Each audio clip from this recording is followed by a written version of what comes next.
ममता और मोदी की सेटिंग हो चुकी है कि दोनों यही चाहते हैं कि बंगाल में किसी भी तरीके से मुस्लिम माइनॉरिटी की इंडिपेंडेंट पॉलिटिकल लीडरशिप ना उभरे। ना हुमायूं कबीर ना ओवैसी किसी हिंदू भाई के खिलाफ था, ना कभी रहेगा इंशाअल्लाह ताला। जो लोग आज हमको गाली देते हैं, टीएमसी बोलती है कि वोट काटने को आए।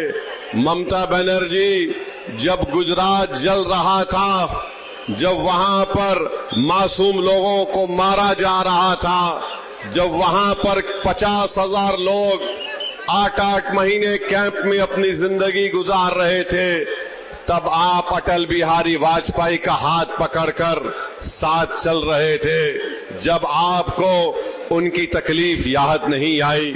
2005 में यही ममता बनर्जी ने पार्लियामेंट के अंदर ये कहकर डिप्टी स्पीकर के सामने फाइलें फेंक दी।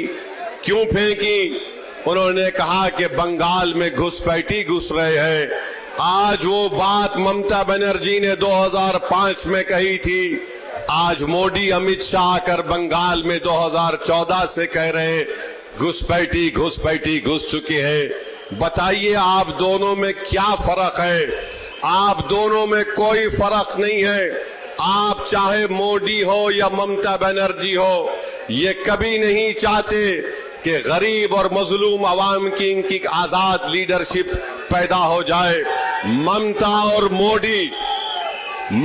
और मोदी दो सगे भाई बहन के बराबर है, इन पर भरोसा नहीं किया जा सकता है। अगर किसी भाई पर आपको भरोसा करना है तो ओवैसी पर करिए और मेरे भाई हुमायूं कबीर पर करिए। ये ममता और मोदी की सेटिंग हो चुकी है कि दोनों यही चाहते हैं कि बंगाल में किसी भी तरीके से मुस्लिम माइनॉरिटी की इंडिपेंडेंट पॉलिटिकल लीडरशिप ना उभरे। टीएमसी के लोगों से हम पूछना चाहते हैं, 4 बीजेपी के एमएलए थे, वो 4 से 77 कैसे हुए? किसने उनको कामयाब किया? बीजेपी के कितने एमपी थे 10-12 साल पहले, आज इतने एमपी कैसे कामयाब हो गए? मैं मुर्शिदाबाद की आवाम से, बंगाल की आवाम से कहना चाह रहा हूं कि हमारी लड़ाई यकीनन मुस्लिम माइनॉरिटी को उसकी लीडरशिप को पैदा करने की है।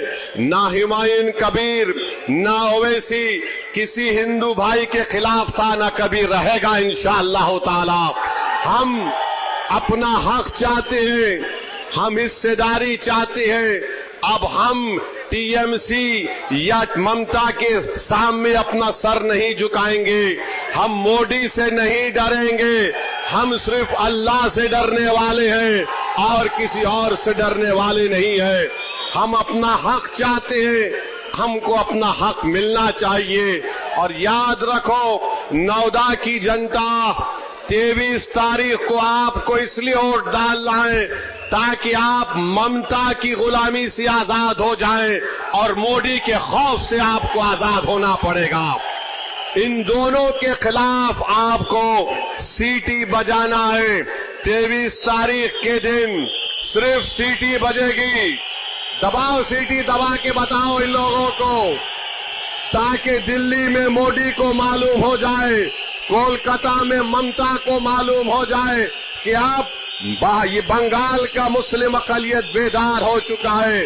आपकी सीटी की आवाज आपके इत्तेहाद की आवाज होगी, तुम्हारी सीटी की आवाज तुम्हारे शऊर की आवाज होगी, तुम्हारी सीटी की आवाज बंगाल में इनकलाब आएगा और यहीं से आएगा इंशाअल्लाह।